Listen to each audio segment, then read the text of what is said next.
네, 해볼게요. 고등학교 2학년 2024년 10월 모의고사 20번 지문부터 살펴보도록 하겠습니다. 분석본은 제가 추후에 목요일에 다시 완벽하게 드리고 오늘 수업하게 될 것만 뽑아놓게 되었습니다. 20번 지문 주제문 비판적 사고를 통한 의사결정 능력이 수학적 맥락에서 함양되어야 한다는데요. 지금 여러분이 이 글을 읽으시면서 뭐 느낌을 잡으시면 좋겠지만 계속 똑같은 말을 할 거거든요. 그리고 여러분 분석본 자료에도 보면은 그 두 번째 문장에 딜링 위드가 나와 있고 그리고 오른쪽에 콤마 미러링 부분을 좀 다양한 관점으로 볼 수 있을 것 같아요. 그래서 이 문장 같은 경우는 학교 선생님들의 관점으로 보는 게 가장 좋겠습니다. 일단은 20번 지문 시작해 보도록 하겠습니다. 첫 번째 문장부터 갈게요. To be mathematically literate라는 단어가 나왔네. literate가 원래는 우리가 글을 읽고 쓸 줄 아는 요런 단어가 되잖아요. 그래서 아마 여기서 문해력이 있는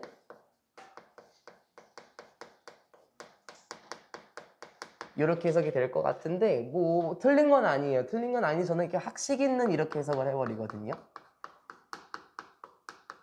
그래서 아시겠지만 글을 읽고 쓸 줄 안다라는 거는 결국에는 학식이 있고 똑똑하다라는 거를 의미를 해요. 그래서 원뜻 그대로 가셔도 되고 아니면 말을 한번 돌리셔도 상관없겠습니다. 그러면 다시 수학적으로 어떠하다 이렇게 병렬이 된 거예요. 이렇게 이어진 겁니다. 중간에 부사 꼈어요. 수학적으로 학식이 있다라는 것은 됐어요. 그러니까 수학을 좀 잘하는 것 같아요. 수학적으로 학식이 있다라는 것은 means 의미합니다. 무엇을 의미합니까? To be able to think critically. 비판적으로 생각을 하는 것을 의미합니다. 무엇에 대해서 비판적으로 생각을 하죠? 사회적인 문제들에 대해서 비판적으로 생각할 수 있다라는 것을 의미합니다. 그러니까 수학이라는 과목 자체를 좀 잘 하면은 사회적인 문제들에 대해서 비판적으로 생각할 수 있을 것처럼 보입니다. 그리고 나서 단어가 하나 등장했는데요. 오니치부터 시작해서 여기까지만 한번 묶어보고요. 그리고 전치사 위치 구조가 소셜터 이슈스를 꾸며준다라고 보시면서 들어가 볼게요. 우리 여기서 온 같은 경우는 원래 여기 자리에 있던 거잖아요. 여기가 원래 on의 자리였는데 앞으로 튀어나간 거예요. 그쵸? 그래서 이 친구가 어떤 단어랑 비슷하냐면은 have influence on 그리고 뭐 have effect on 이런 친구예요. 우리가 bear라고 하면은 뭐 곰이라든지 나타, 견디다 아마 이런 뜻만 볼 것 같아서 미리 말씀을 드렸습니다. 여기 뒤에 있던 on은 앞으로 끌려 나가면서 on이치가 된 거고 이 on이 다시 뒤로 가게 되면은 대신한 위치가 다시 등장해도 괜찮은 거죠. 그렇죠? 그래서 이 친구가 원래 이 자리였다. 그러면 해석을 해보게 되면 수학이라는 것이 영향을 끼치는 됐어요? 수학이라는 것이 영향을 끼치는 사회적인 문제에 대해서 비판적으로 생각할 수 있다는 것을 의미합니다. So as to 뭐 하기 위해서요? Make informed decisions. 정보에 입각한 정보가 있는 결정을 내리기 위해서 무엇과 관련된 어떻게 이러한 문제들을 해결하는지 그럼 이러한 문제들은 앞에 있는 사회적인 문제들이 되겠죠. 사회적인 문제들을 어떻게 해결하는지에 대해서 정보에 기반한 결정들을 내리기 위하여 수학이 영향을 끼칠 수 있는 사회적인 문제에 대해서 비판적으로 생각할 수 있다는 것을 의미합니다. 말이 또 길었어요. 한 바퀴 빙 돌려볼게요. 수학과 관련된 내용이었었죠. 수학적으로 학식이 있다. 이게 무엇을 의미한다? 여기 어떠한 사회적인 문제에 대해서 비판적으로 생각할 수 있더라. 결국엔 이걸 말했던 거죠. 뒤에 내용은 다 그냥 없애버렸습니다. 정보에 입각한 결정을 내리기 위해서. 그러니까 올바로 객관적인 결정을 내리기 위해서 수학이 영향을 끼치는 사회적인 문제들에 대해서 비판적으로 생각할 수 있다는 것을 의미합니다.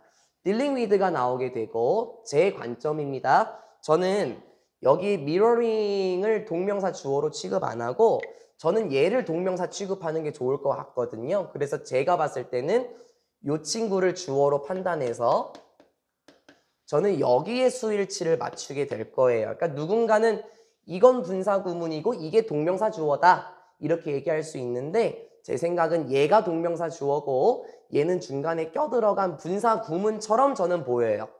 저는 얘가 분사구문 아닐까라고 생각을 해요. 그래서 이거는 학교 선생님의 관점에 따라서 내용이 달라질 수 있으니까 한번 살펴보셨으면 좋겠습니다. dealing with, 다루는 것은 무엇을 다루죠?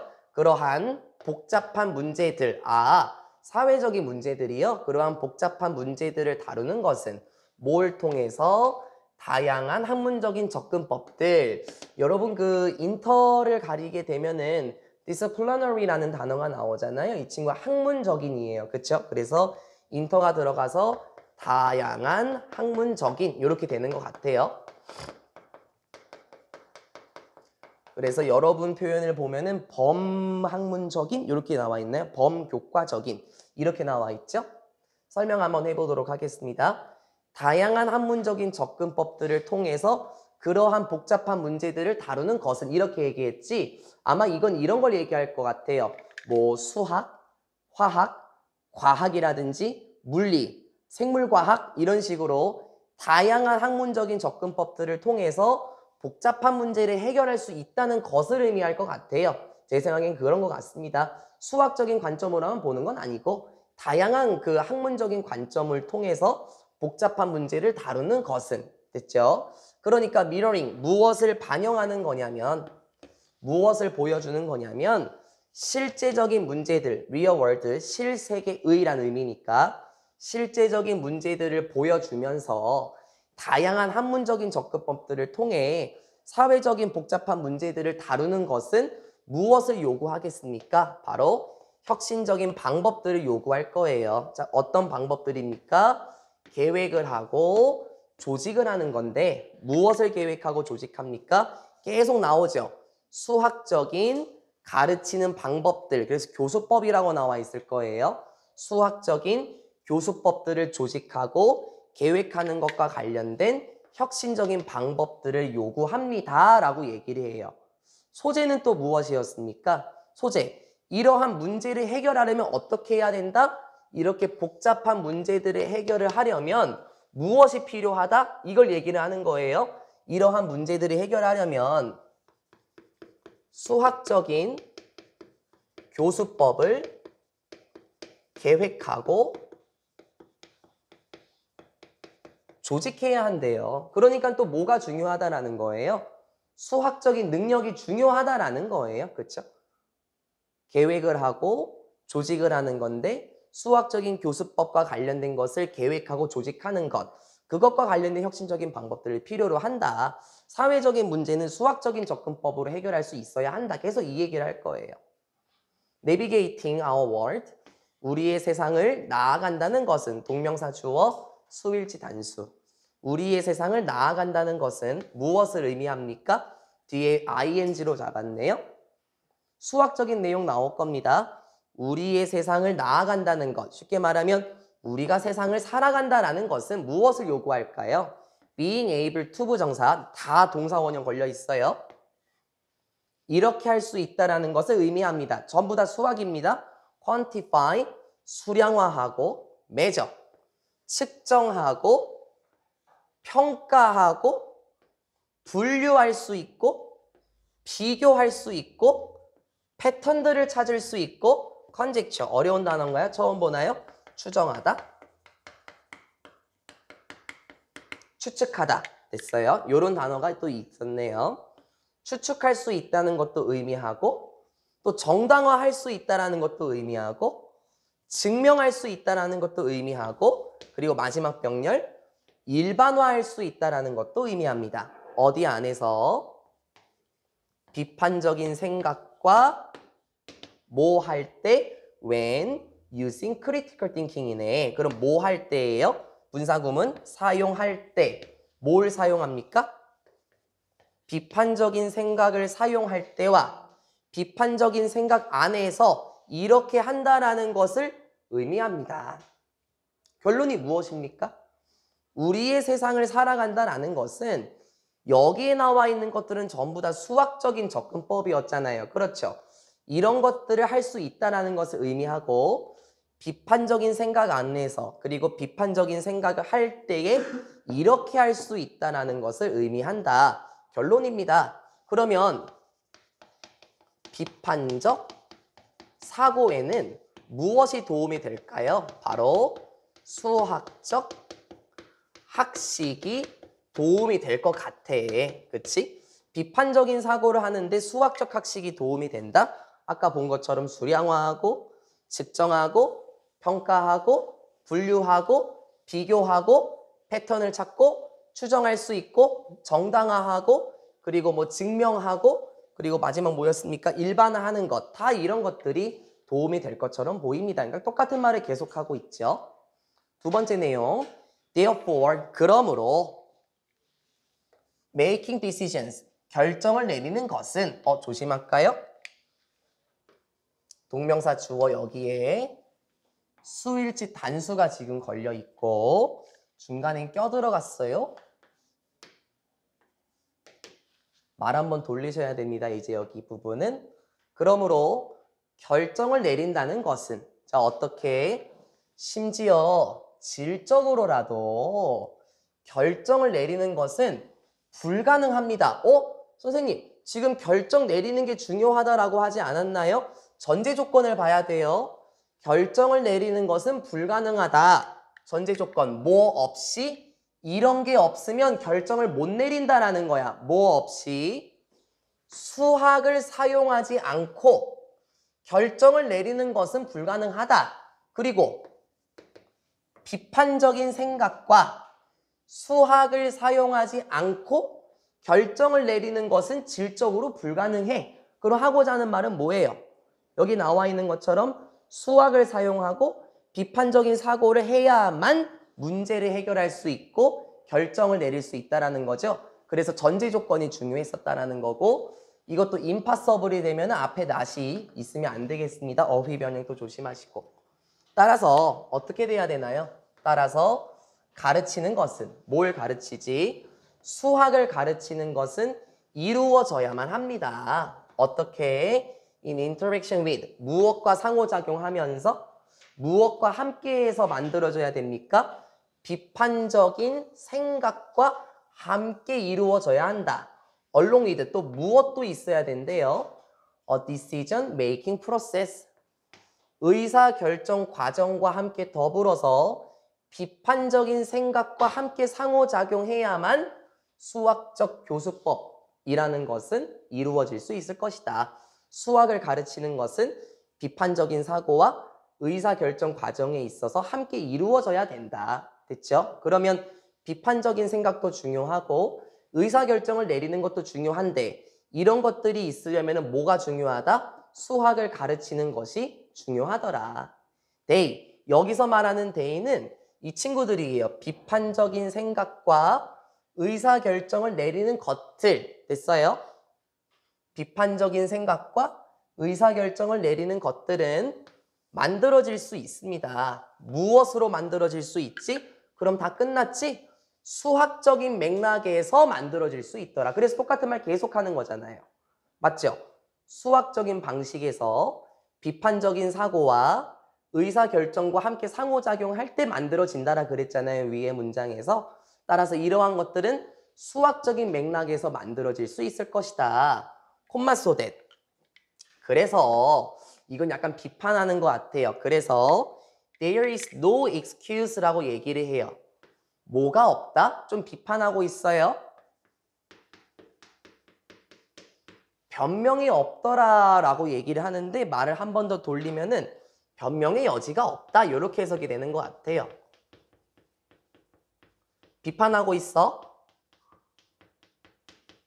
변명의 여지가 없습니다. 따라서 변명의 여지가 없습니다. To not explicitly support students. 좀 이상하죠? 투부정사의 부정은 not을 앞에 붙여야 되죠. 그런데 지금 이 친구들은 어떻게 되어 있냐면은 not to가 아니라 to not입니다. 조금 특이하죠? 그래서 아마 필자는 좀 강조하기 위해서 이걸 요렇게 병렬을 시킨 것 같은데 문법적으로 아주 완벽하게 좋은 건 아니죠. 대한민국 교육과정에서는 나투가 어울리긴 하지만 필자는 요 놈을 같이 묶어서 좀 강조하고 싶었던 것 같아요. 변명의 여지가 없습니다. 뭐 하지 못한다는 것에서 요렇게 explicitly 분명히 명시적으로 도와주지 못한다는 면에서는 변명의 여지가 없다. 누굴 도와주지 못하죠? 학생들을 도와주지 못하는 면에서 뭐 하도록? To develop them. 그러한 것들을 여기서 됐죠? 그러한 것들은 또 다시 한번 이 뒤에 거 비판적인 생각과 의사결정을 발전시키도록 학생들을 가르치지 못한다는 면에서는 변명의 여지가 없습니다. 한 번 더 할까요?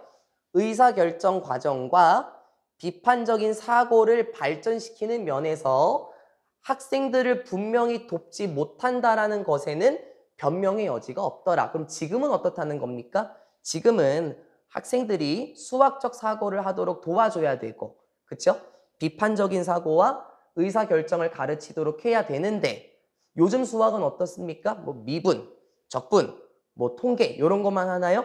그렇게 학생들이 이러한 생각을 갖지 못하도록 돕지 못한다는 면에서는 변명의 여지가 없더라. 맞는 말일 것 같아요. 우리도 뭐 수학 시간에 학교 수학 선생님들께서 뭐 이런 거 가르쳐 주시지는 않죠? 뭐 세금을 어떻게 내야 하는지, 또 국민연금을 언제 내야 되고, 또 뭐 월세는 어떻게 내야 되는지 이런 거 가르쳐 주지 않잖아요. 그렇죠? 그런 거를 조금 가르쳐 줘야 하지 않을까. 학생들을 제대로 돕지 못한다는 면에서는 변명의 여지가 없더라. 똑같은 말 계속하고 있었습니다. 수학적 맥락에서 그러한 것들을 기를 수 있었을 겁니다. 이제 21번 전체적으로 같이 접근해 보도록 할게요.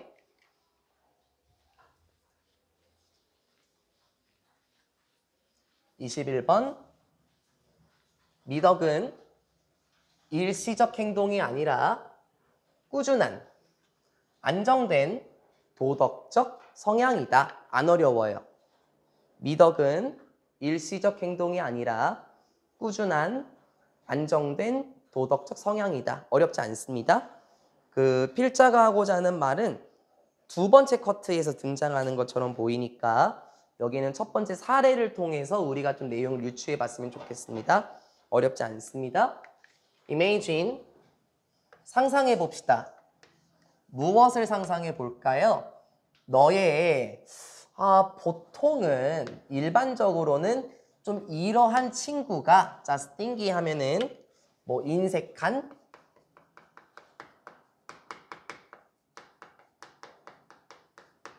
구두쇠의 이런 뜻이에요. 돈을 잘 안 쓰는 이란 뜻이에요. 상상해 볼까요? 당신의 일반적으로는 돈을 잘 안 쓰는 친구가 갑자기 기뻐한대요. 이 뭐 할 때 기뻐한대요? 사주는 데 있어서 굉장히 기쁨을 느낀대요. 너에게 뭘 사줍니까? 크리스마스 선물을 사주는 거에 대해서 굉장히 기뻐하는 모습을 상상해 보십시오. After, 뭐 한 이후에 taking a generosity booster. 그러니까 정상은 아닌 것 같은데 뭐 요게 뭐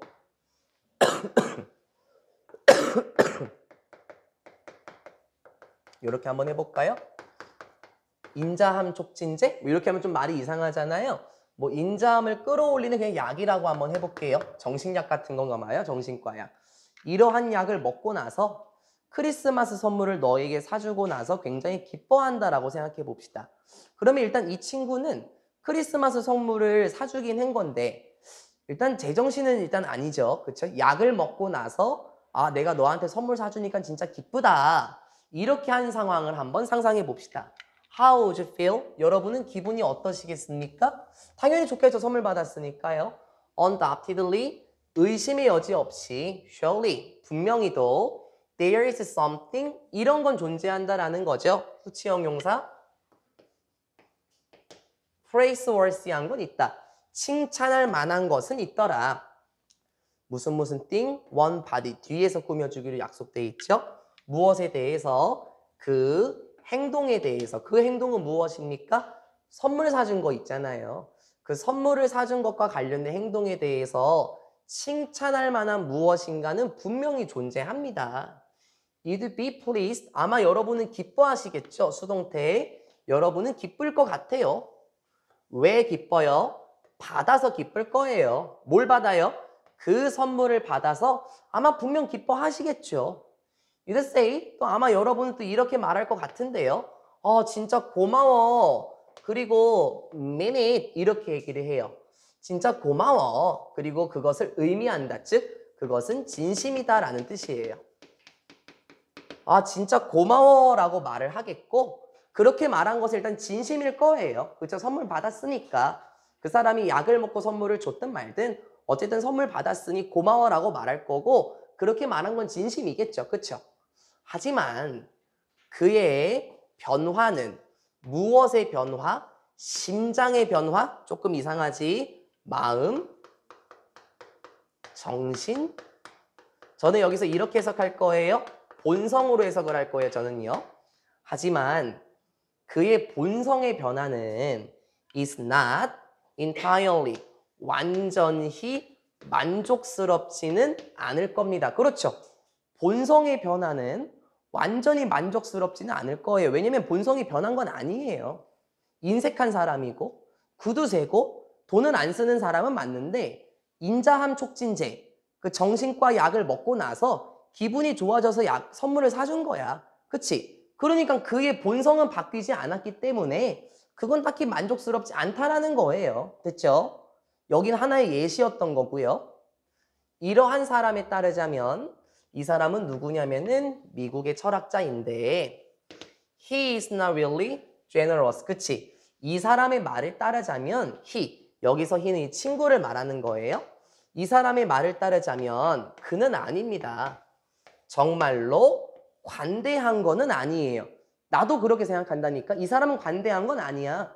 왠 줄 알지 연지야? 약 먹고 선물을 사준 거잖아. 그러니까 본질적으로 봤을 때 관대한 건 아니다. 됐죠? 우리가 칭찬할 때 무엇을 칭찬해? 누군가의 성격이나 누군가의 특성을 칭찬하게 될 때 우리는 보통 이러한 단어들을 써요. For various virtues. 다양한 미덕들, 다양한 덕망들과 관련된 다양한 좋은 것들과 관련된 단어들을 많이 씁니다. 이를테면 누군가에 대해서 칭찬을 할 때 민준이는 참 인자한 사람이고 연지는 참 친절한 사람이고 태훈이는 참 courageous, 용감한 사람이야. 기타 등등 이런 식으로 우리는 이러한 단어들을 사용해서 누군가의 성격을 칭찬하게 되겠죠. 그쵸? 누군가의 성격을 칭찬할 때 그 사람 참 착하더라. 그 사람 참 친절하더라. 그 사람 참 용기 있더라. 와 같은 단어들을 사용하여서 와 같은 미덕들을 사용한 단어들을 쓰겠죠. 그런데 이런 사람은 주관대 who gives just one gift예요. 단지 하나의 선물만 준 사람은 관대한 건 아니에요. 그렇죠? 이 사람 어떤 사람이죠? 약 먹고 선물 준 거잖아요. 그 사람의 본성이 인자하다는 건 아닙니다. 대신에 자 이제부터 필자가고자 하는 말이 이제부터 들어가는 거야. 이제부터요. 이제부터 그 대신에 인자함, 관대함이라는 것은 무엇이다? 이제부터 강조해요. 안정적인 부분입니다. 누구의? 사람의 도덕적 정체성에 있어서 그 사람의 도덕적 정체성에 있어서 관대함이라는 것은 안정적인 부분이어야만 해요. 그러니까 그 도덕적 정체성은 무엇이냐면은 감정적인 habit, 습관인데 또 그 감정적인 습관은 뭡니까? 여기까지. 당신이 누구인지와 관련된 한 부분인, 됐어요? 당신이 누구인지와 관련된, 즉 자아 정체성의 한 일부인 정서적 습관인 도덕적 정체성의 안정적인 부분이 돼야 하는 것이다. 정리 한번 해볼게요. 정리 한번 해봅시다. 지금 예시가 뭐가 나왔었냐면 약을 먹었어요. 그렇죠?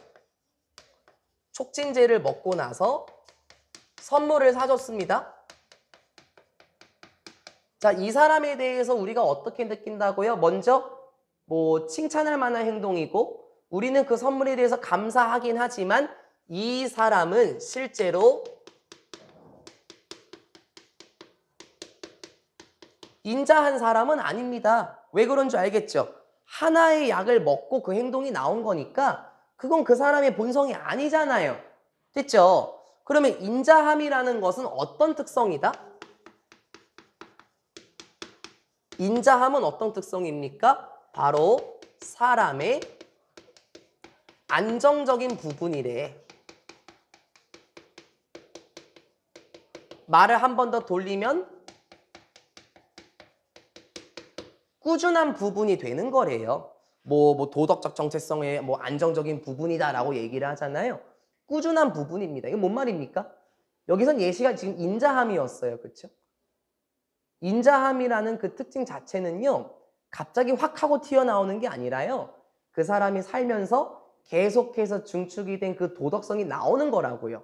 뭐 예를 들어서 뭐 어떤 친구가 뭐 굉장히 못된 친구라고 한번 해볼까요? 굉장히 못된 친구예요. 근데 그 친구가 길거리에서 쓰레기를 한번 줍는 걸 봤어요. 그럼 그 친구가 와 드디어 사람이 바뀌었구나. 아, 그 친구가 드디어 착해지겠구나. 우리는 이렇게 생각하지 않습니다. 그렇죠? 그렇게 생각하는 게 아니라 왜 저래? 라고 생각하겠죠. 왜냐면은 그 사람이 정말 착하다라는 것은 꾸준한 부분을 보여줘야 하기 때문에 됐어요. 여기서 나온 예시에서도 이 사람이라는 그 선물을 준 사람 같은 경우는 실제로 인자한 사람이라는 건 아니죠. 약을 복용하고 갑자기 튀어나온 행동이기 때문에 그 사람의 본성이 실제로 뭐 본성의 변화라 그랬나요? 본성의 변화는 실제로 만족스럽지는 않더라. 이게 꾸준한 모습이 아니지 않냐. 계속해서 하고 싶은 말이 탕탕탕탕 나옵니다.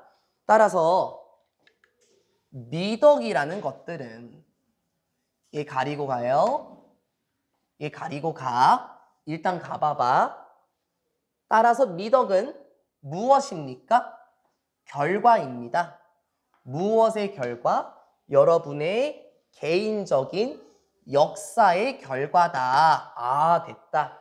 이해됐다. 미덕이라는 것은 무엇입니까? 개인적인 역사의 결과다. 미덕은 사람의 역사의 결과다. 이게 뭔 말인 줄 알겠죠? 미덕이라는 것은 그럼 무엇이라는 거예요? 사람이 살아가면서, 맞아요, 안정적으로 만들어진 특성이죠. 사람의 역사라는 게 바로 그걸 보여주는 거 아닌가요? 살아온 과정. 여러분에게 있어서는 17년이라는 역사를 통해서 미덕이라는 게 쌓아진 거잖아요. 그쵸? 그러니까 단 한 번만 도덕적인 행동을 했다고 하더라도 그 사람이 도덕적이다라고 말을 할 수는 없을 거예요. 미덕은 사람의 역사의 결과니까요. 됐죠? 그럼 여기는 어떻게 해석할까요? as opposed to 뭐뭐와 반대로 비전형적인 충동과는 반대로라고 얘기를 해요. 비전형적인 충동과는 반대로라는 말이 뭔 말인지 모르겠는데요. 저도 그래요. 그래서 저는 충동과는 반대로 그냥 요것만 봤거든요. 충동과는 반대로 사람의 역사의 결과다. 그럼 이거는 뭐와 반대다? 충동과는 반대다. 그럼 충동은 어떤데? 충동은 역사라는 게 없을걸요? 충동은 어떻죠? 갑자기 튀어나오는 거잖아요. 됐죠? 그럼 느껴지십니까? 사람의 역사의 결과라는 건 살아가면서 안정적으로 만들어진 특성이고 충동이라는 것들은 갑자기 튀어나오는 거 맞죠? 즉, 갑자기 튀어나오게 되는 것들과 반대로 미덕이라는 것은 꾸준히 그 사람이 살아오면서 생긴 결과더라. 됐죠? 미덕은 꾸준히 그 사람이 살면서 생긴 결과입니다. 따라서 한 번 더 they, 그 미덕이라는 것들은 무엇입니까? 바로 일부가 되는 겁니다. of who you are, 당신이 누구인지에 대한 일부인 것이다. 왜 그런 줄 알겠죠? 자아 정체성이 확립이 되면서 미덕도 같이 쌓인 거예요. 왜냐하면 미덕이라는 것들은 무엇의 부분이기 때문에 여러분의 성격이 어떻게 만들어졌는지 됐어요? 여러분의 성격, 인성, 특성이 어떻게 만들어져 왔는지와 관련된 하나의 부분이기 때문에 미덕은 결국에 자아 정체성의 하나의 부분일 수 있을 것이다. 그럼 뭐야? 성격이 만들어졌다라는 걸 보여주는 것이다? 아, 그러면 미덕이라는 것은 그 사람이 살아오면서 쌓아 올려진 거네요. 됐죠? 계속 그 얘기를 하고 있습니다. 즉각적인 미덕이라는 것은 즉각적인 미덕? 말이 좀 어렵죠? 여러분 것도 즉각적인 미덕이라고 나와 있을 것 같은데 끌어내려 보세요, 그러면. 충동적인 미덕은 그럼 그게 또 뭔 말이야? 충동적인 미덕? 갑자기 튀어나오는 미덕이잖아요. 그렇죠? 여기 앞에 나왔던 그 선물 준 친구처럼요. 평소에는 굉장히 인색하고 돈도 안 쓰는데 갑자기 크리스마스 선물이야? 이렇게 준 갑작스럽게 생긴 미덕은 따라서 어떠하다?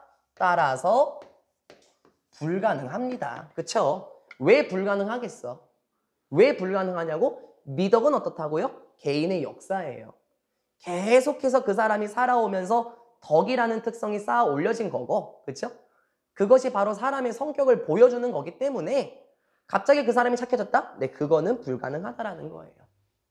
파핑 어필, 이게 여러분 함의 추론이었나요? 파핑 어필, 이게 약을 먹다, 뭐 복용하다, 테이킹의 의미로 갈게요. 따라서 약을 복용하는 것은 cannot make, 만들 수 없습니다. 여러분을 더 좋은 사람으로 만들 수 없을 겁니다. 맞는 말이죠? 왜요? 약을 먹었다라고 해서 그 사람이 우리에게 선물을 사줬어요. 그럼 그 사람이 인자한 사람이라고 말할 수 있나요? 없어요. 왜? 그건 약 때문에 한 거고 갑작스럽게 나오게 된 인스턴트 벌추이다 보니까 그 사람이 인자하다라고 말할 수는 없어요. 그렇죠? 그리고 그의 본성이 바뀌었다라고 말할 수도 없는 거고요. 맞죠? 따라서 무엇이다? 미덕이라는 것은 갑자기 약을 먹고 더 좋은 사람으로 만들어주는 것이 아니고 됐습니까? 개인의 역사의 결과더라. 계속해서 살아가면서 안정적으로도 만들어진 특성이지 갑자기 도덕적이 된다? 갑자기 멋진 사람이 된다? 그거는 불가능한 것이다 라고 말하는 게 21번 지문이었습니다. 재밌었죠? 약간 그 철학적인 느낌도 나고요. 어렵지 않았습니다. 이제 조금 어려워질까요? 22번 가겠습니다.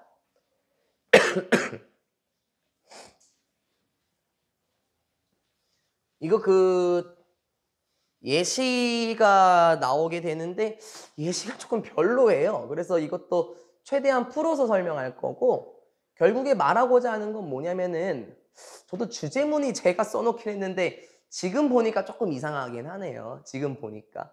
무조건 별의 질량을 계산한다는 건 아니긴 하지만 우리가 무엇인가 측정하고 무엇인가 무게를 잴 때 직접적으로 하는 게 아니라 다양한 이론들, 다양한 것들을 통해서 우리가 뭔가 측정한다라는 거거든요.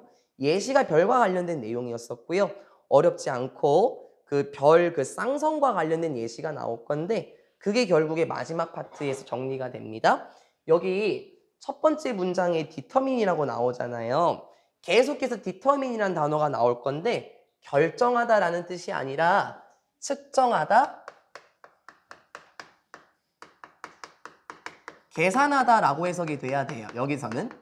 원래 우리가 결정하다라는 뜻으로만 봤어요. 괜찮아. 괜찮은데 여기서는 다른 뜻으로 한번 사용해 보도록 하겠습니다. 측정하기 위해서 무엇을 측정하지? 매스, 덩어리, 질량이죠. 무엇의 질량을 측정해? 나의 볼링공의 질량을 측정하기 위해서. 아, 말이 또 이상하다. 그치? 무게라고 돌리면 어때요? 무게? 볼링공의 무게를 재기 위해서. 조금 더 쉬워져요? 볼링공의 무게를 재기 위해서 나는 둘지도 모릅니다. 그것을. 즉 볼링공을 어디 위에 올릴지도 몰라요? 밸런스 위에 올릴지도 모릅니다. 저울 위에 올릴지도 모르죠. 그리고 compare, 두 번째 동사 병렬. 그리고 그것을 볼링공이죠. 볼링공을 비교할지도 몰라요. 됐어요? compare A with B. 무엇과 비교합니까? 잘 알려진 질량. 설명해야 되겠네. 잘 알려진 질량과 비교할지도 모릅니다. 이를테면 such as 많은 a number of 많은 금속으로 된 큐브들과 같은 건데 설명할게요. 많은 금속으로 된 큐브들과 같은 건데 it's weighing 조심. 얘들아 이거 지금 문법 문제 걸리기 좋을 것 같은데요. such as에 묶여있는 친구거든요. 그러면 such as에 묶여있는 친구면은 전치사 표현이에요. 맞죠? 그래서 이걸 교묘하게 야 weighing이 아니라 얘가 주어고 얘가 동사가 돼야 되는 거지 이렇게 물어볼 수도 있을 것 같아요. 하지만 얘가 접속사입니까? 얘가 접속사예요? 얘가 접속사예요? 뭐 이치 웨이 나오면 뒤에 목적어가 없어요? 아니잖아요. 그쵸? 그래서 그런 구조가 지금 안 맞기 때문에 이건 그냥 분사로 처리를 한 거예요. 따라서 동사형으로 바꾸면 재미가 없어지겠죠? 많은 금속으로 된 큐브와 같은 것. 그렇게 잘 알려진 질량과 비교를 할 수 있을 겁니다. 그런데 그 금속으로 된 큐브 그 하나하나는 무게가 나가는 건데 1g, 10g 또는 100g과 같이 각각의 큐브가 무게가 나가는 많은 금속의 큐브와 같은 잘 알려진 질량과 함께 볼링공을 비교할지도 모릅니다. 아휴, 말을 이렇게 재미없게 써놓으면 어떡해요. 자, 예를 들어서요. 내가 이거의 무게를 재고 싶어요. 저울 위에 올려놨어요. 이렇게 돼 있겠죠? 그러면 여기다가 1g, 금속 큐브 같은 거 올려놓는 거야. 10g, 100g, 10g, 10g. 그럼 어떻게 되냐? 아, 이거는 한 131g 정도 될 것 같다. 이렇게 되지 않겠습니까? 그럼 뭐야, 결국에는? 볼링공의 무게를 재고 싶어? 그래, 저울에 올려놨어. 이렇게 되겠지, 그치? 그럼 각각의 무게가 나가는 큐브들을 올리다 보면은 무게를 잴 수 있다라는 거 아니에요? 뭘 말을 이렇게 뭐 알려진 질량과 함께 그거를 비교한다. 이렇게 어렵게 하면은 재미가 없죠. 그런데 하고 싶은 말은 여기서부터 어떠한 것들은 이렇게 돼요. 비강부 훨씬 더 복잡해지죠.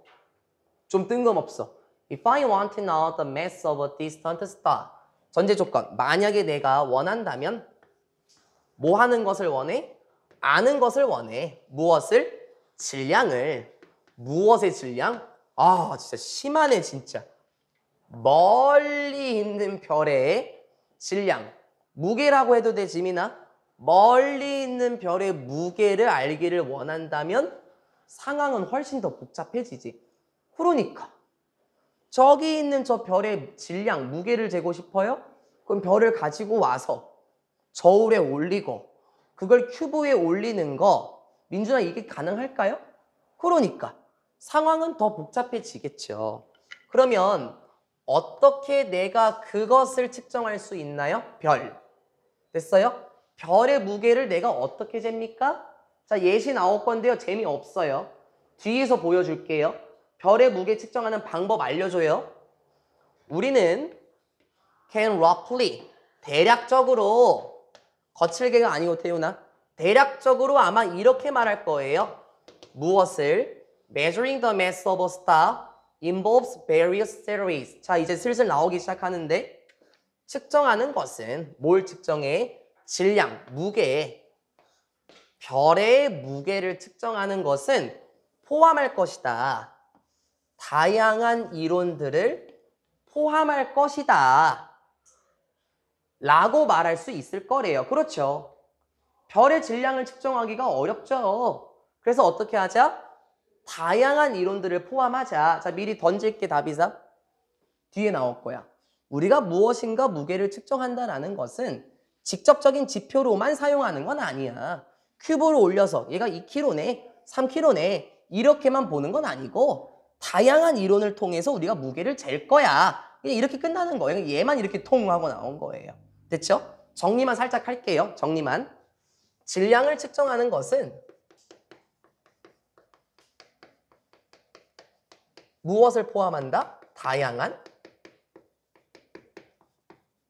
이론을 포함한다. 결론은 이겁니다. 직접적으로 우리가 이게 몇 킬로다 이렇게 할 수가 없다라는 거예요. 됐죠?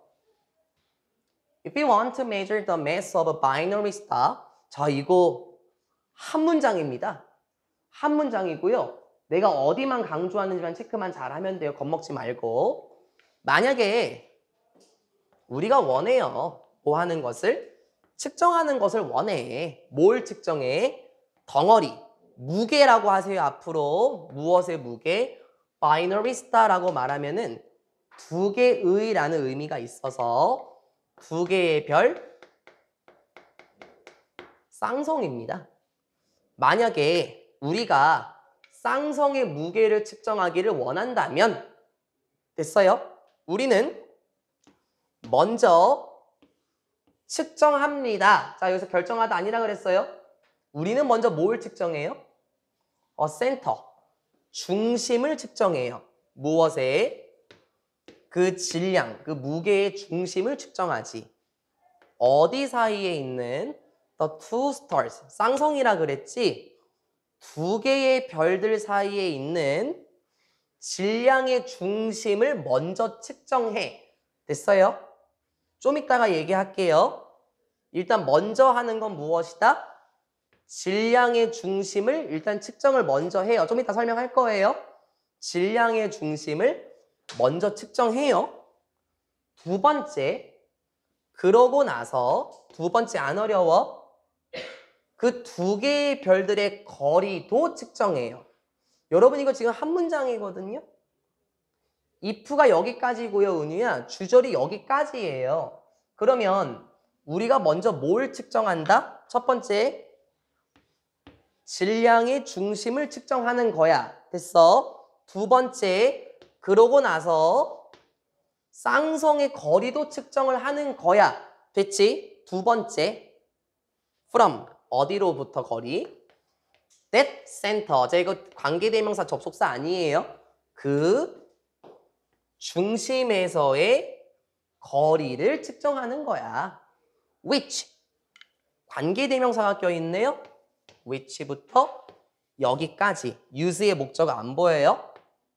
목관대예요. that 되겠죠? 생략 가능할 거고요. 우리가 그러고 나서 사용할 수 있는, 됐어요? 우리가 나중에 사용할 수 있는 그러한 중심부로의 거리도 측정할 거고, 처음에는 뭐도 측정한데 그 질량의 중심도 측정해. 됐어? 그리고 잘 봐. 여기서부터 일단 여기까지는요, 동사 계열 없어요. 그리고 편의상 가려봐. 왜 가려도 되냐면 콤마 있지. 이렇게, 이렇게, 이렇게. 그럼 콤마는 필요 없잖아. 그치? 그리고 나서 이걸 중점적으로 보면 돼요. 이걸 말하려고 하는 거예요, 결국에는.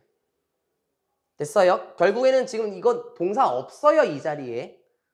주절 하나의 문장 그대로 쭉 이어진 거고. 됐습니까? 가로 한번 보고 갈게요. 우리가 나중에 사용할 수 있는 그 중심으로부터 거리도 측정해. 근데 무엇도 함께, 됐어? 이것도 같이 측정할 거야. 무엇도 함께, value. 값도 함께 측정할 거거든. for the period. 그 시기라고 나와 있지 않고요. 아마 공전 주기라고 나와 있을 것 같은데.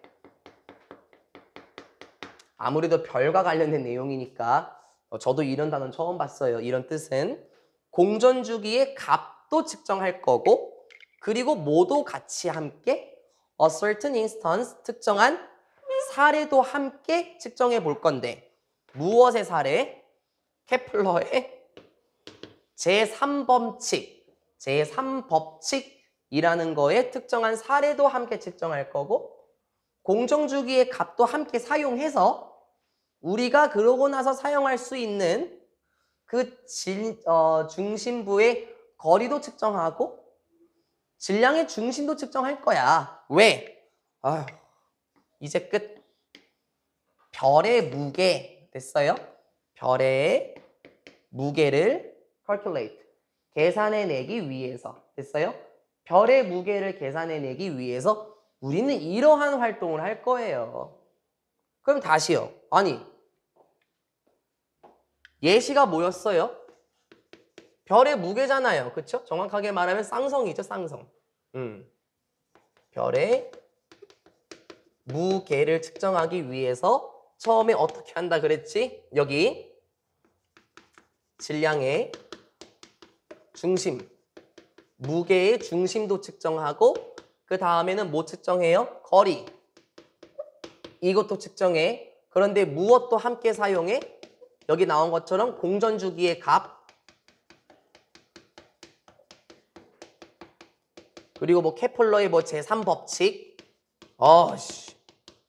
이런 걸 사용해서 별의 무게를 알아낼 수 있나 봐. 맞지? 근데 이게 결론은 뭔 줄 알겠어요, 여러분요? 무엇인가 측정하려면 어떻게 해야 된다? 결론은 이거야, 민춘아. 다양한 이론을 포함해야 된다.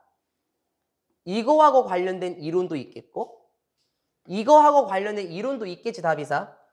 이거하고 관련된 이론도 있고 케플러의 이론도 사용해서 우리가 무엇인가의 무게를 잴 수 있다는 거예요. 결국에는 이걸 말하고자 하는 건데 예시가 쌍성과 관련된 예시가 나와서 너무 덩치가 컸어요. 그렇죠? 이걸 말하고자 하는 거예요. 다양한 것을 사용해서 우리가 무게를 결정하는 것이다. 그래서 한 번 더 얘기해 주네요. In other words. 그럼 여기서 힌트 한 번 더 찾으면 되겠죠? 여기 다시 말하자면 뭐 하기 위해서? 알았어. 별의 무게를 측정하기 위해서 우리는 뭘 하면 돼?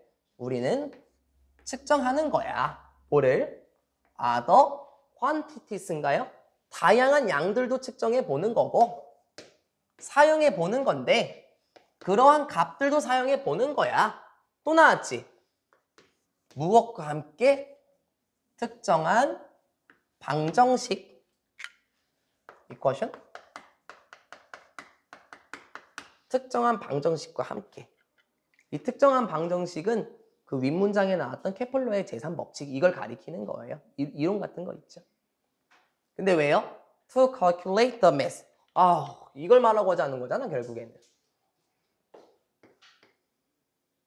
그 별의 무게를 계산하기 위해서 특정한 방정식과 함께 다양한 값도 사용하고 그리고 뭐 다양한 양들도 측정하는 거겠지. 그치? 그럼 이거잖아요. 다양한 양을 측정하고 그 값을 사용하고 다양한 이론도 사용한다. 무엇인가 무게를 측정할 때는 이렇게 하는 것이다. 됐죠? Measurement is not but. 요거 나데이 법비 구문입니다. 그럼 필자가 하고자 하는 말은 but 뒤를 의미하는 거겠죠? 측정이라는 것은 이게 아니에요. 측정은 뭐가 아니죠? 측정은 단순한 것도 아니고 그리고 unmediated라고 되어 있는데 뭐 중재되지 않은이라고 써 있나요?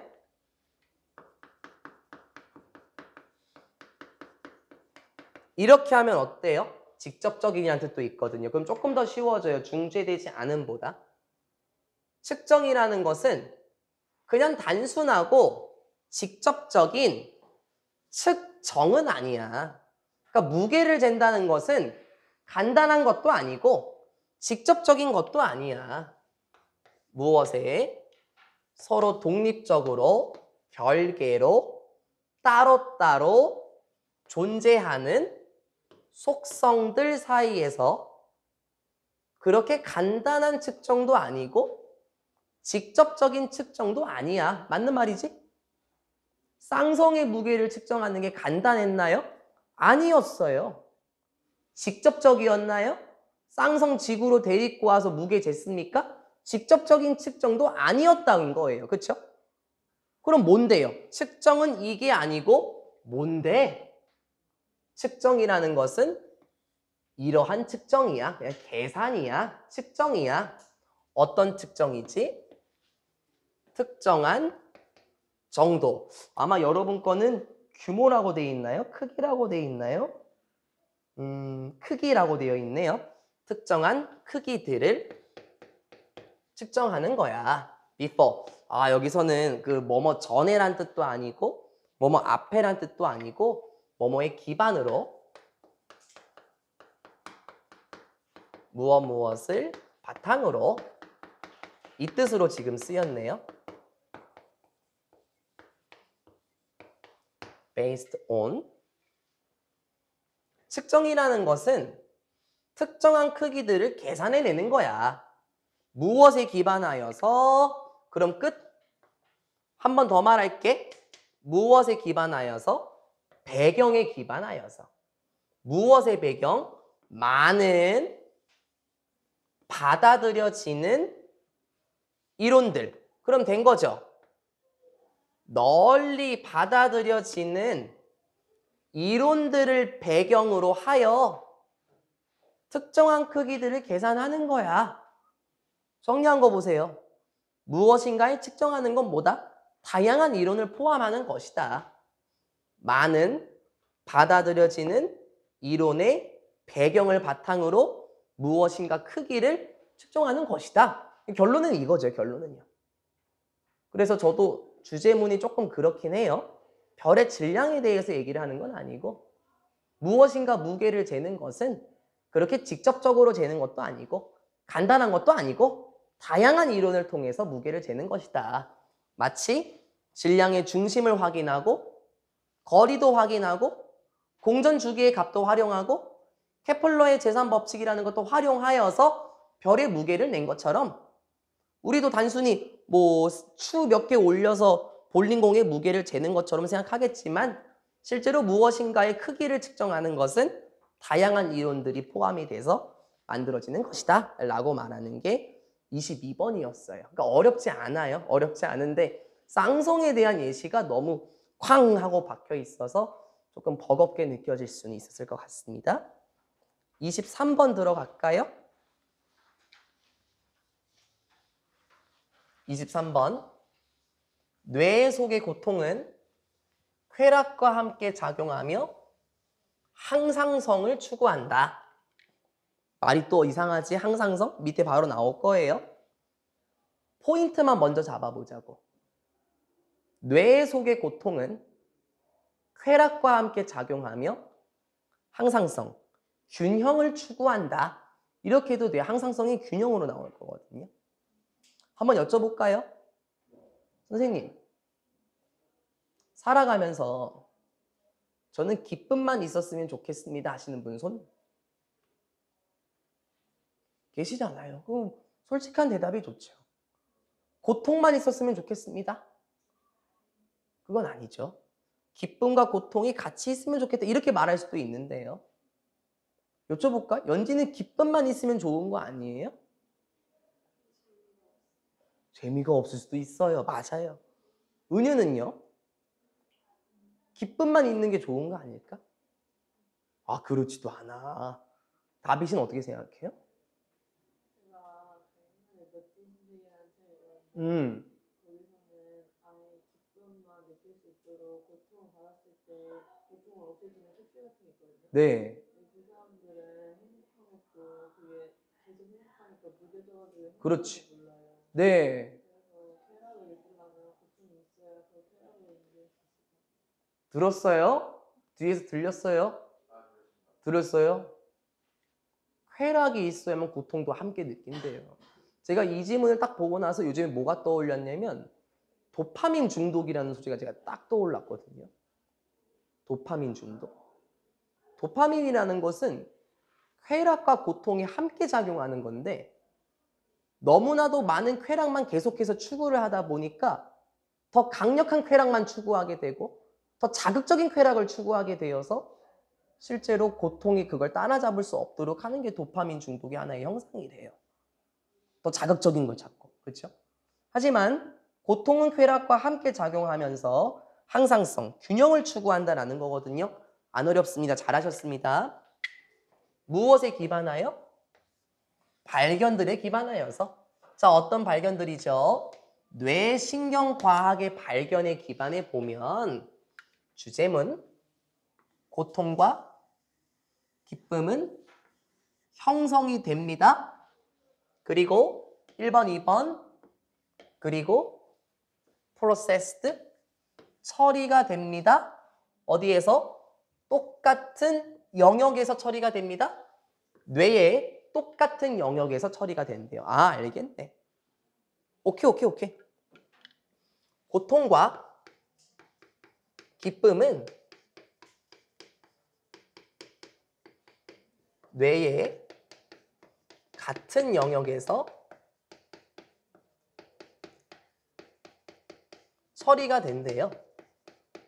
즉 고통과 기쁨은 함께 항상 수반한다라는 거죠. 맞는 말인 것 같아요.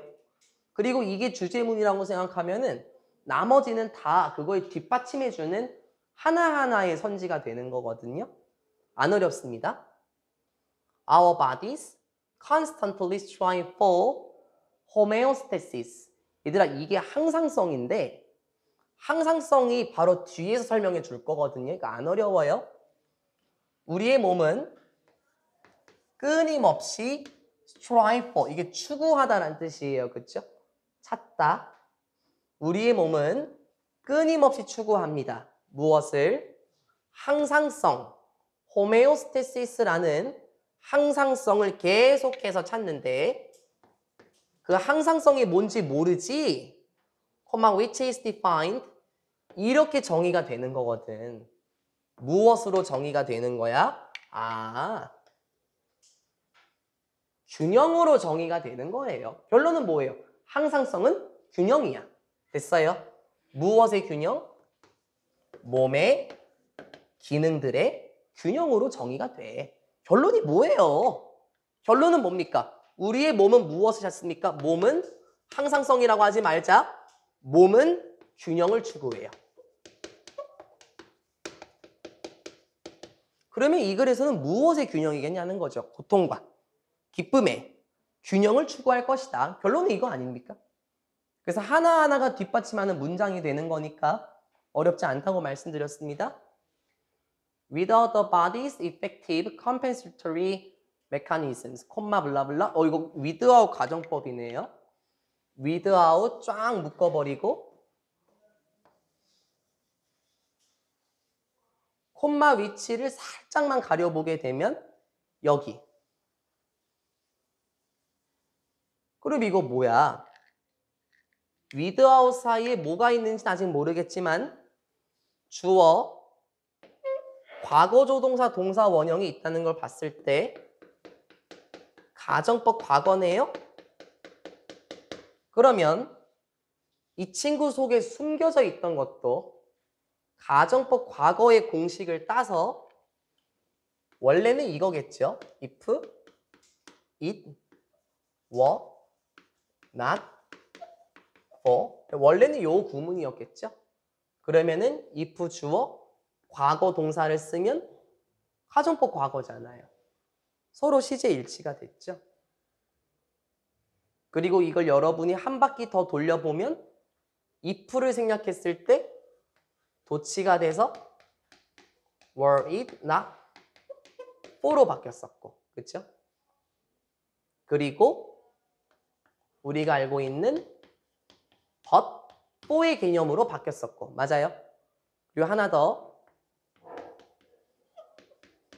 except for, 물론 이때는 생략해서 except만 나와도 되긴 하지만 많이 봤죠? 특히 올 초 교과서 내용에서 1학기 교과서에서 많이 나왔었고요. 학익여고는 1학년 교과서 8과였었나요? 미스터 더근파인 씨?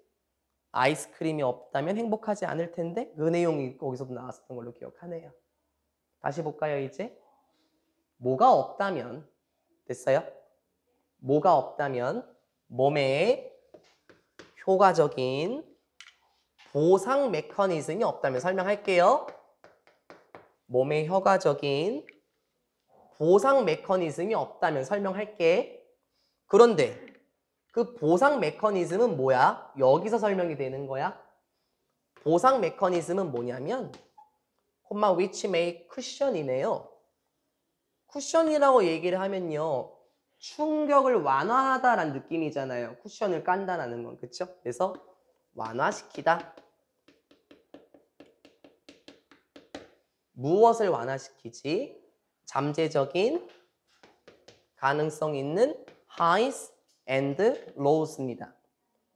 여러분 설명은 변동이라고 나와 있는데요. 그렇죠? 이거를 하나하나 보게 되면은 highs는 기쁨을 의미하겠고, 그렇죠? low는 뭐겠습니까? 사람이 쭉 처지는 거. 그건 이제 고통을 의미하겠죠. 그러면 이걸 그냥 변동이라고 그냥 하겠지만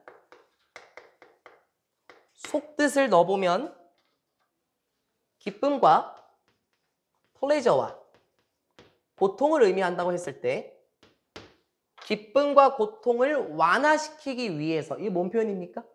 기쁨이 너무나도 크게 되거나 고통이 너무나도 크게 되는 게 아니라 기쁨과 고통이 적당한 거리를 유지하도록 이거를 의미를 하는 거잖아요. 이걸 완화시키기 위한 그것이 무엇이다?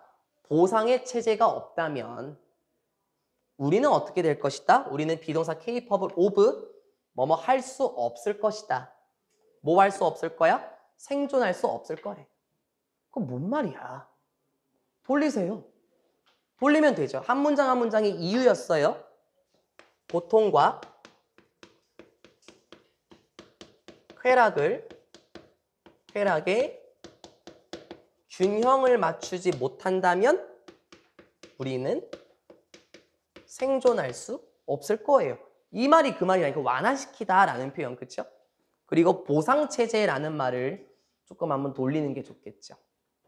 예를 들어서 우리의 그 조상들, 수렵채집인들, 원시인들 생각을 한번 해보면은 이들이 예를 들어서 기쁨만 느꼈다고 한번 해보자고요. 기쁨만, 쾌락만 느꼈어요. 그러면은 포식자가 다가오거나 공룡이 다가와도 저 공룡 다 때려잡을 수 있잖아. 우리가 뭐 그거 못하겠어? 기쁘게 나가자 하다가 네, 다 몰살될 수도 있는 거고. 그렇죠? 고통만 존재했다면 고통에 사로잡혀서 그들은 뭐 굶어 죽었을 수도 있지 않겠습니까? 그렇죠? 그래서 여기서 보상 메커니즘이라는 거는 예를 들어서 너무 기쁘면 기쁨을 완화시키기 위한 보상 체제. 그게 뭘까요? 그건 고통이겠죠. 고통이 주입이 될 거고. 또 너무 고통스러우면 기쁨도 주입이 될 거고. 이게 바로 compensatory mechanism으로 표현이 됐던 것 같아요. 이런 보상 메커니즘이 없다면 결국에 우리는 살아남을 수 없을 것이다. 그건 뭔 말이야? 우리는 살아남을 수 있죠. 왜요? high and low를 완화시키고 균형 맞출 수 있으니까요. 됐죠? 또 다음 문장 볼까요? 기쁨과 고통은 마치 무엇과 같습니까? 두 개의 면들. 똑같은 동전의 두 개의 면들과 유사합니다. 그게 뭔 말이야? 그게 뭔 말이지? 그게 무슨 말이냐면 they, 그 기쁨과 고통은 뭐처럼 보인다? 함께 작동하는 것처럼 보입니다. 그리고 1번, 2번 그리고 are reliant on 그 사이에 heavily 무겁게 아니죠? 뭐 엄청나게 reliant on하는 것 같다. 이거 rely의 형용사잖아요. 그러면 이거는 곧 dependent 맞죠? 그리고 기쁨과 고통은 매우 의존하는 것 같더라. 누구에게? 서로. 기쁨과 고통 서로에게 굉장히 의존하는 것 같더라. 그리고 뭐 하는 것 같더라? 균형을 맞추는 것 같습니다. 된 거잖아요. 아니 여러분이 태훈이가 지난번에 그 해외 동전 갖고 계시던데 대한민국 동전뿐만 아니라 전 세계에 있는 동전을 보면은 앞면이 있으면 뒷면이 항상 있어야 돼요. 그렇죠? 뭐 앞면만 있는 동전 봤습니까? 뒷면만 있는 동전 봤어요? 없어요. 그렇죠? 그럼 뭔 소리야? 기쁨과 고통도 항상 같이 오는 거야. 마치 동전처럼. 그리고 함께 작용하는 것처럼 보이고 기쁨이 있으면 고통도 있겠죠? 고통이 있으면 기쁨도 있고요. 서로 의존하는 것처럼 보이고 균형을 맞추는 것처럼 보이죠. 됐죠? 그래서 여기 세 번째 거는 무엇입니까? 기쁨과 고통은 무엇이다? 동전의 양면과 같다. 함께 작동하고 서로 의존하며 균형을 유지한다. 그렇잖아요. 제가 그랬죠? 한 문장 한 문장으로 다 쳐버릴 거라고요. 또 비유가 들어가네요. If you imagine pleasure and pain as the two opposite points on a scale. 자, 이제 만약에 여러분이 상상하신다면 뭘 상상해? 기쁨과 고통을 무엇으로 상상할까? 두 개의 반대 지점들로 생각한다면 어디에? On a scale? 저울이에요, 저울. 저울의 두 개의 반대 지점으로 생각을 하신다면 여러분은 쉽게 이해하실 수 있을 겁니다. 무엇을 이해할 수 있습니까? That 목적어 대시예요. as 뭐 할 때 one of the two points 주어가 여기네. 그러면 여기 그러한 두 지점들 중에 한 군데가 상승할 때 어떻게 될까요? The other 다른 포인트는 어떻게 될까? 반드시 correspondingly 방금 까먹었네. 상응하여겠네. correspondingly 상응하여 그에 따라서란 뜻이네. 그에 따라서 반대편은 그에 따라서 하강하게 되겠죠. 선생님 이건 안 좋은 거 아니에요? 서로 균형을 맞추는 거 아닙니까? 잘 보세요. 잘 보면 되지 이제. 자, 이번엔 무엇이었어요? 저울이었죠?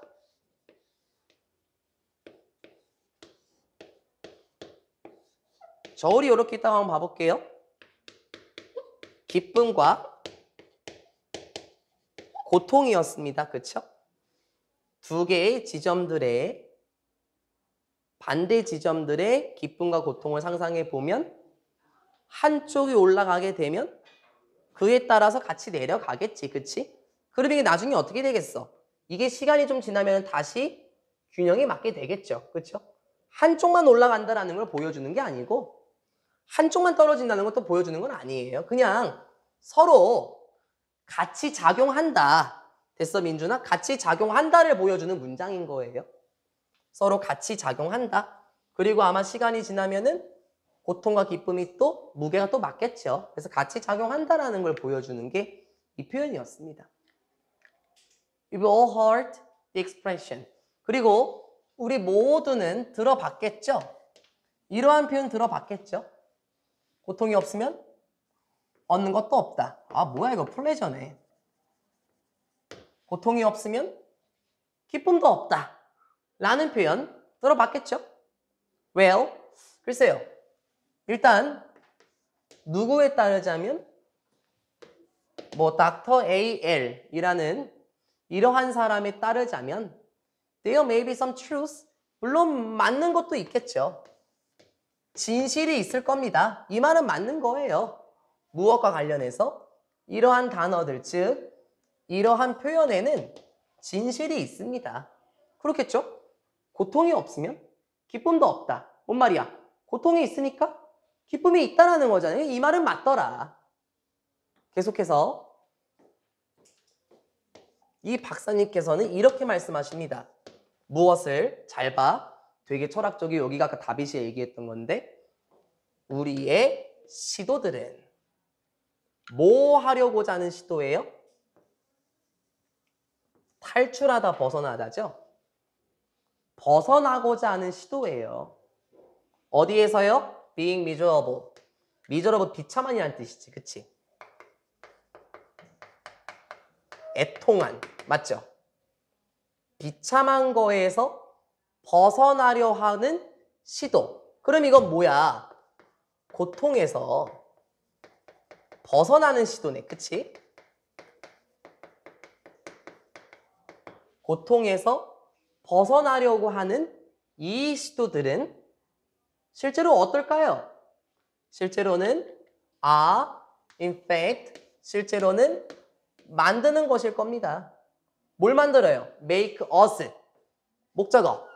우리를 어떻게 만들어요? 비강부. 훨씬 더 비참하게 만들겠군요. 아, 왜 그런 줄 알겠다. 그렇죠? 고통에서 벗어나는 시도는 우리를 더 고통스럽게 만들 거예요. 왜 그런 줄 알겠죠? 왜 그럴까요?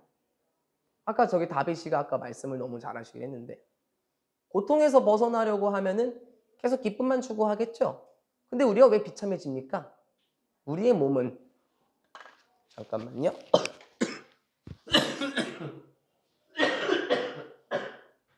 쏘리. 왜 그렇습니까? 우리의 몸 같은 경우는 애초에 기쁨만 느끼는 것도 아니고 고통만 느끼는 것도 아니지 않습니까? 오히려 고통에서 벗어나려고 하는 태도 자체가 우리를 더 비참하게 만들 수 있을 것이다. 뭐 어떤 예를 한번 들어볼까요? 뭐 고통에서 벗어나고 싶으세요, 은유 씨? 아, 그렇습니까? 알겠습니다. 그러면은 고통에서 벗어나기 위해서 자, 학원도 나오지 않아요. 그리고 공부도 하지 않습니다. 그리고 뭐 학교도 안 가요. 그러면 그냥 맨날 저녁 그냥 집에만 그냥 누워만 있습니다. 누워만 있고 유튜브만 보고 나중에 뭐 하고 사시게요? 그러니까요. 결국 이렇게 고통에서 벗어나려고 하는 태도는 우리를 나중에 더 비참하게 만들 수 있을 거예요. 결국에 이 말이 그 말이죠. 기쁨만 추구할 수도 없는 거고요. 됐죠? 계속 가볼까요?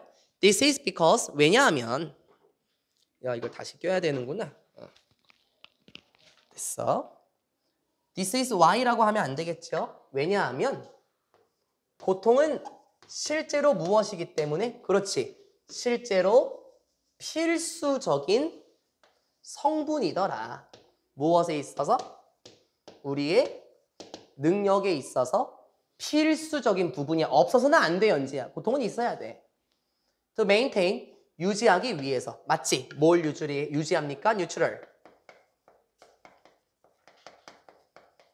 중립적인 상태를 유지하기 위한 우리의 능력의 필수적인 부분이에요. 맞는 말이죠. 맞는 말이에요. 맞는 말이야. 고통이 없어? 조증 걸려요, 조증. 맨날 하오해요. 고통만 있어?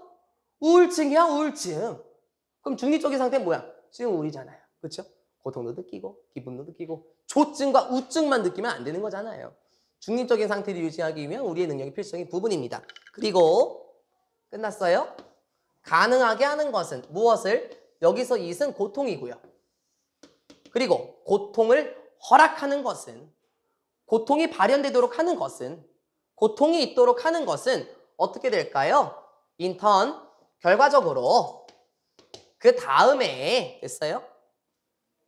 그리고 고통을 허용하는 것은 다시 만들어 놓을 겁니다. 우리의 내면에 존재하는 저울을 다시금 균형을 맞추도록 다시 설정할 거예요. 그렇죠? 그럼 리셋은 그냥 만들다 정도로 다시 해석하면 되겠죠? 우리의 내면의 저울. 그럼 이게 무엇입니까? 정신이라고 한번 해보자고요. 마음이라고 한번 해보자고요. 우리의 정신이 다시 균형을 맞추도록 만들 것이다. 그렇죠? 고통이 있도록 하면서 됐어요? 고통이 있도록 하면서 기쁨만 지금 너무 올라갔잖아. 맞아? 고통이 있도록 하면서 우리의 내면의 저울이 다시금 균형을 맞추게 만들 것이다. 고통은 없어서는 안 된다. 고통과 쾌락은 항상 함께 오며 균형을 맞추려고 하는 것이다. 관련된 내용이 23번이었습니다. 우리 24번, 29번까지 할 수 있을 것 같은데 지금 분석본이 안 돼 있지 않습니까? 일단 영상은 여기서 한번 정리해 볼게요.